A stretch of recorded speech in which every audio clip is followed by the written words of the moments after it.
back to Jen's Hangout. Today is a whatever Wednesday.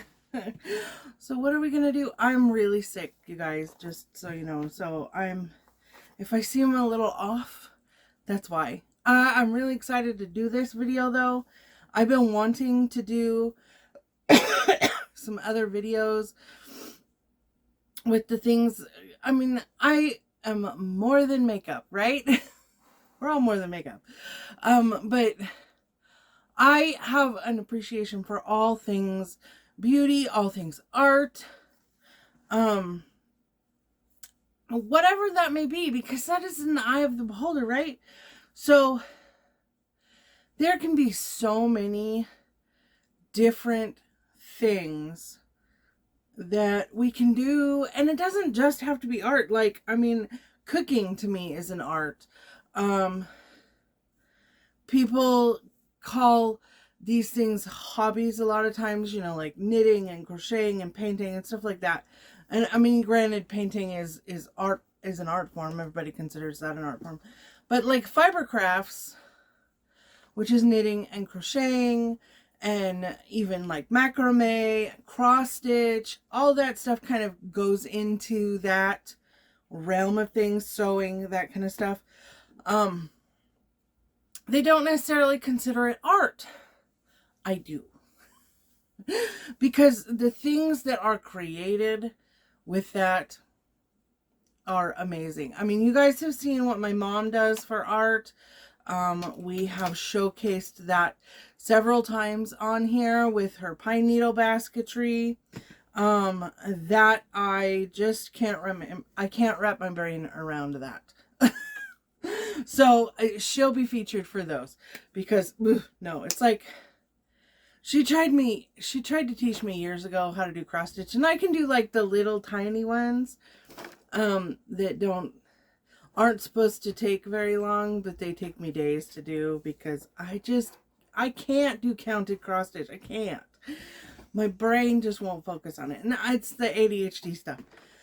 As I'm learning, I got diagnosed with ADHD, if you guys didn't know. And it's like all of these things in my life and these characteristics about me are like, oh my gosh, now they make sense. It's like, that's why I do that. Well, duh. Okay, well, now I get it. But there are some things that I have always been able to just sit down and focus on, right? And they kind of calm my brain, calm me down, center me, focus me. And that's beading. Beading, not so much anymore. But like when I was in high school, middle school, and in my early 20s, oh my gosh, that was like pretty much the only thing that would like center me and focus me and calm me down. Now it's more the fiber arts, with crocheting, knitting, and I just do simple projects that I know that I can get done, that won't like overcomplicate my brain with everything else that's going on. This is a way for me to relax. So, and my photography has always been a release for me. So that I want to share that stuff with you guys, right? So I do plan on taking you guys on some photography adventures. I haven't been able to go out on some photography adventures in a while, a couple of years since the COVID thing hit. Really, we haven't gone adventuring very much. So hopefully that will change here soon. But today, I'm going to change positions. I'm going to go out in my chair where I normally do this, because that's where it's comfortable for me to do this. But I wanted to show you guys what we're going to be making. And I have one that's already probably 9/10 of the way done, right? So can you guess what it is? It's not a doily for your eyeball. Well, I guess it could be, but no, it is one of these wonderful things, and I have a whole stack of them. Everybody's buying these. We'll just go out and make them. You know, you buy what, like 5 or 6 of them for $15. Okay, well, this is 12. and you can buy one hook for $1 or $1.25, $1.50. And I use a G hook or J hook. No, this is an H hook. Depends. Oh, it's a G. I use a G hook for my washcloths. That's why I'm getting confused.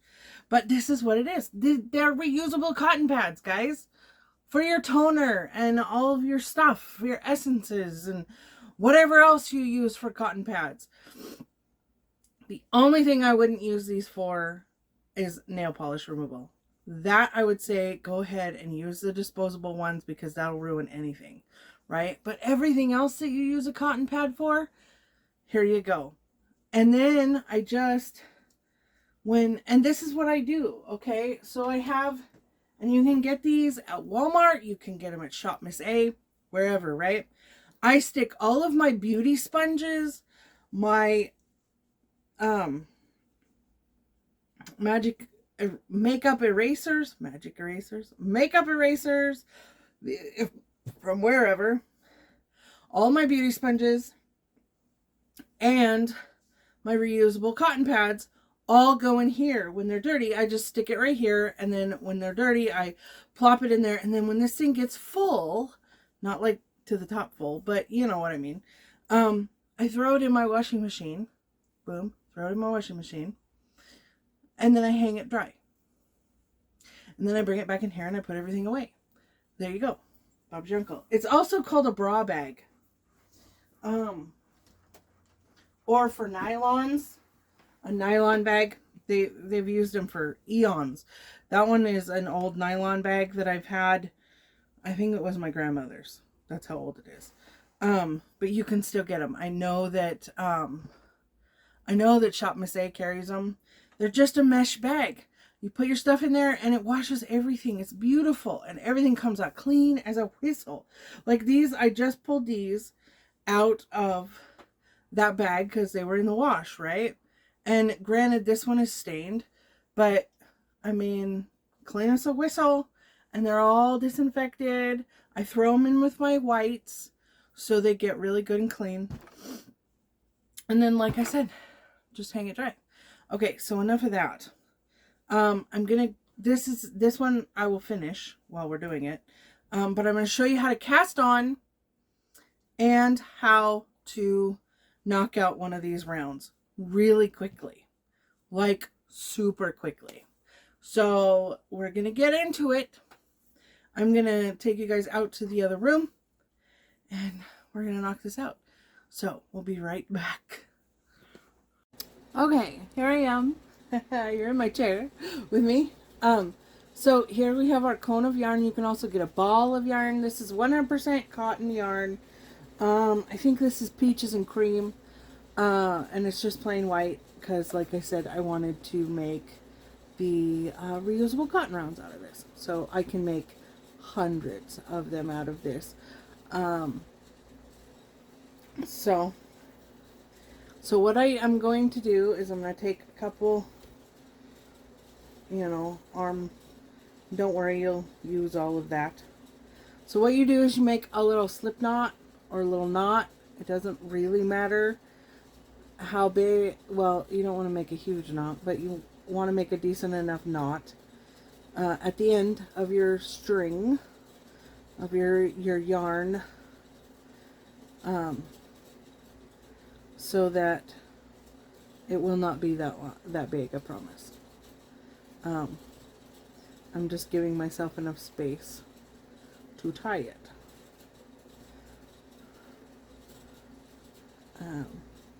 And I just tie a regular knot. A lot of people tie a slip knot. Having fingernails is handy because you can do this.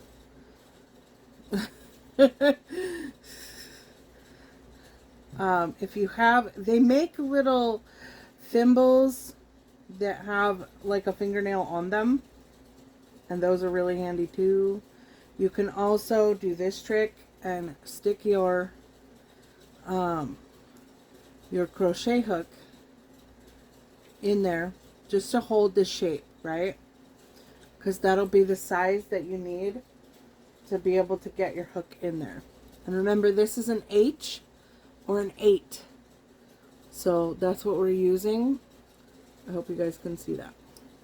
So I'm just gonna tie this, and it doesn't have to be super duper tight. My face is itchy. You just want it enough that it holds like that, right? Okay, and you want that tail.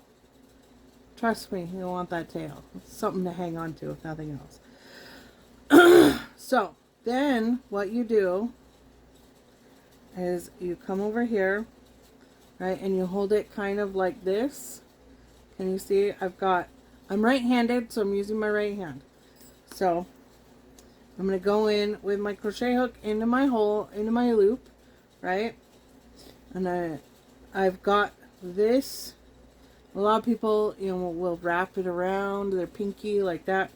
I'm more of a knitter, not a crocheter. My mom started out crocheting, so she wraps it around like this. I just hold it like this, just to get it out of your way and hold a little tension. And then sometimes, and then I go like this. See?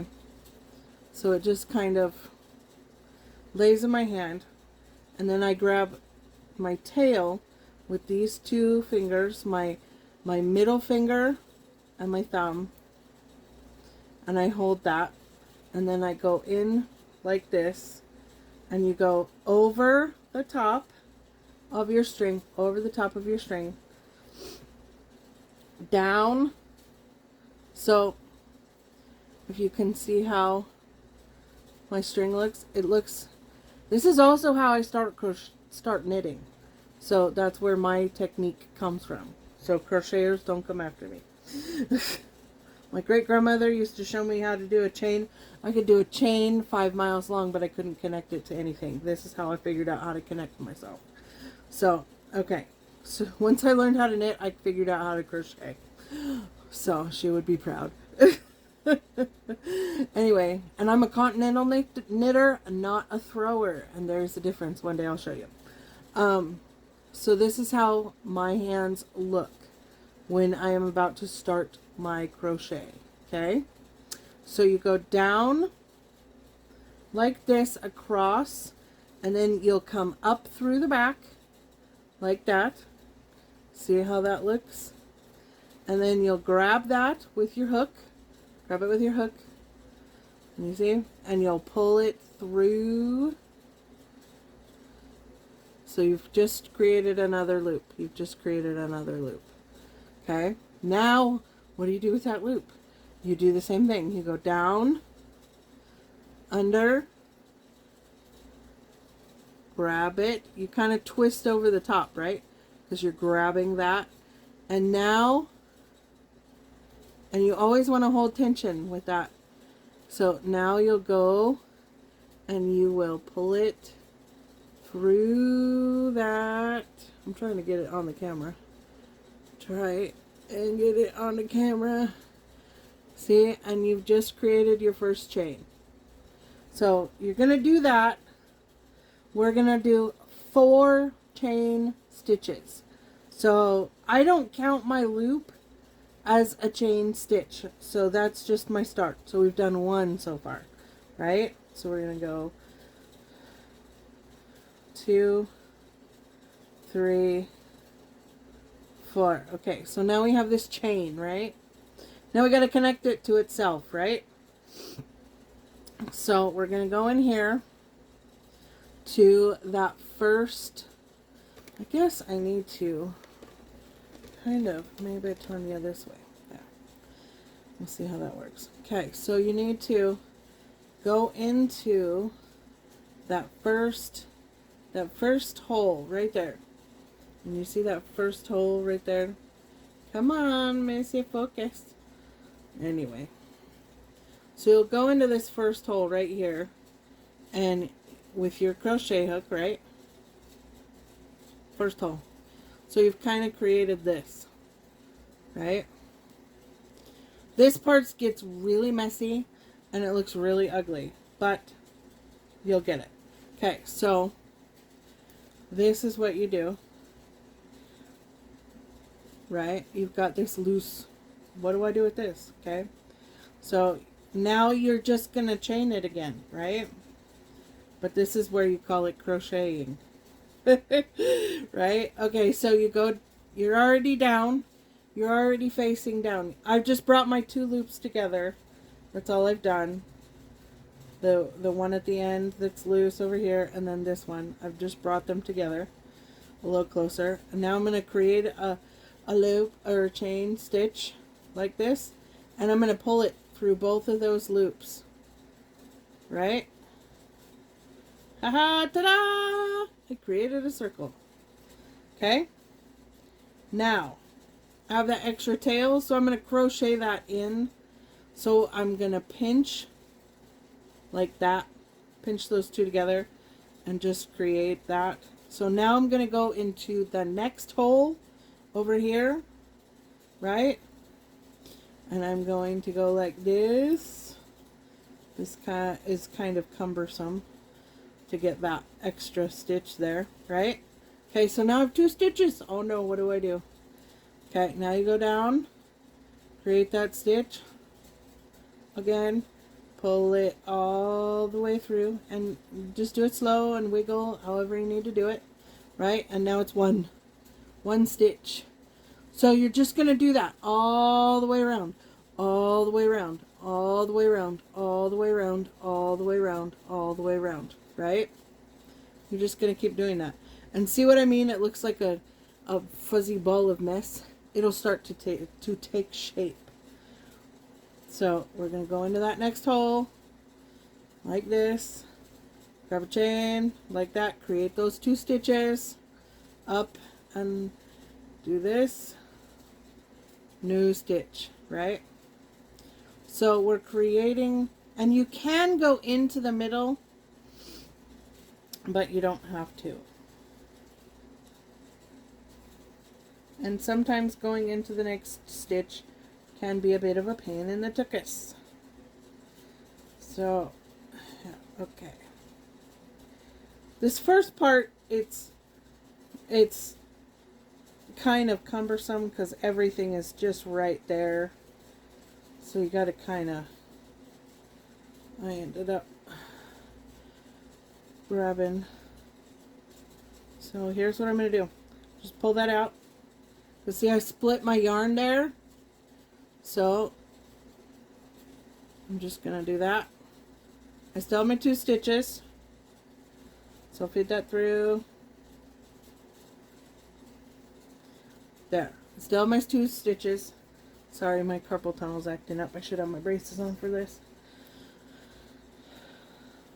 Okay, so to fix that, there we go. There we go.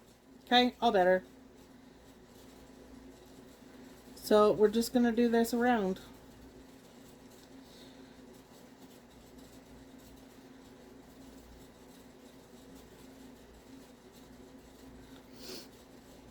And just keep going around and around and around and around and around from that next stitch, right?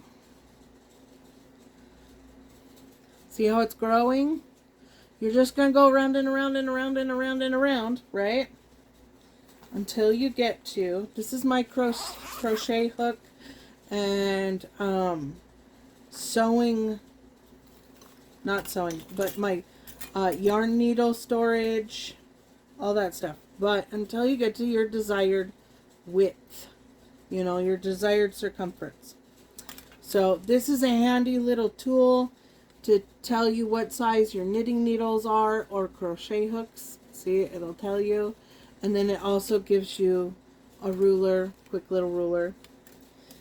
These are stitch holders, which are very handy if you need to stop.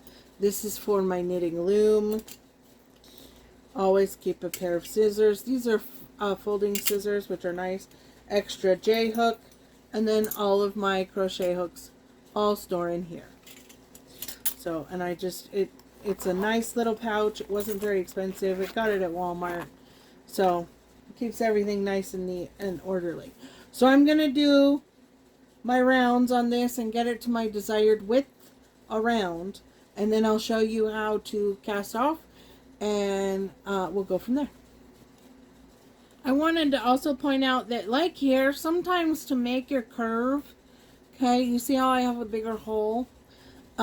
Sometimes you have to go into that same hole 3 times to make a good round curve, right? So, here. This is a new one. I'll go into that same hole there a couple times to make that curve a little smoother, because basically what you're doing is you're creating the stitch edge that you're doing, a corner, and then a turn is how you're doing it, if that makes sense.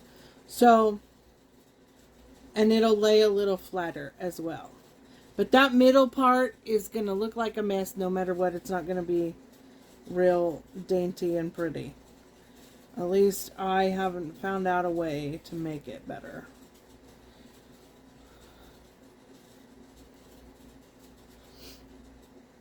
So remember, 1,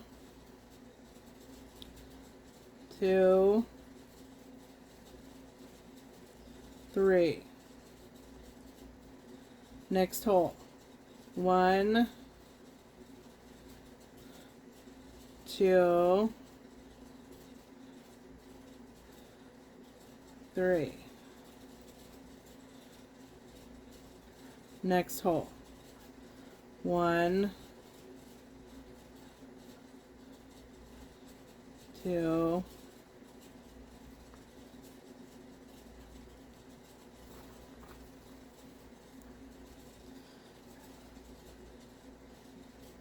3.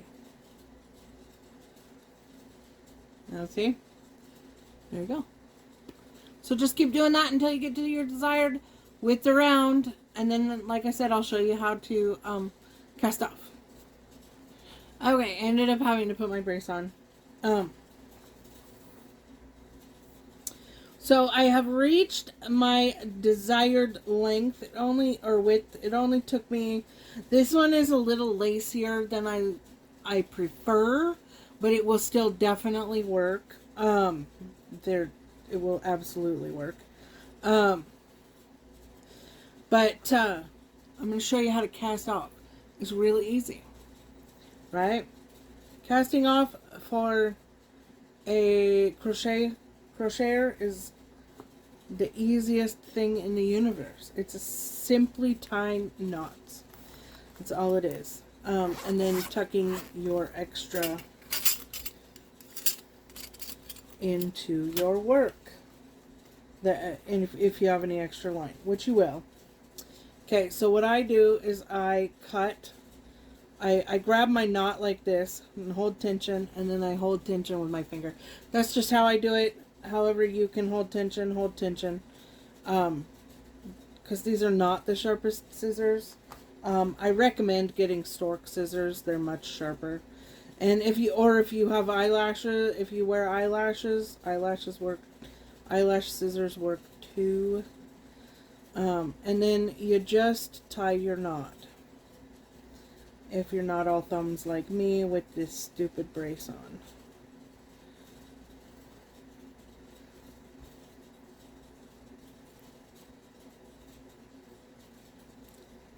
Okay, dokie. Maybe I can get it. You can always cut your tail a little longer too. It's no big deal. But another trick is, since I'm struggling, I'll do it the easy way. You just take your hook, right? Grab your tail, twist it around a few times, pull it through. Just like that. Bob's your uncle. Pull it down so it's good and tight. Now you've got that tail there, right? Okay, now I just take my crochet hook, and what I do is I pull it down on my work like this. I pull it down so it kind of lays across the top, and I will weave this into that top, those top loops with my crochet hook like this. And I go different directions each time. Pull it tight, go in through the back, grab it, pull it tight, you know, and it just creates that seamless look. And it also holds your tail tight, and it also will help secure your work that much more.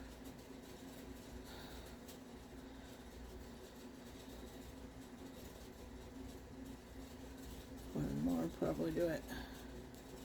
Yep, there we go. She's all done. There you go, a finished makeup remover wipe. So there you go. I hope you guys like it. Let me know down below if you guys like these kind of videos or not. And if you want to see more in the future.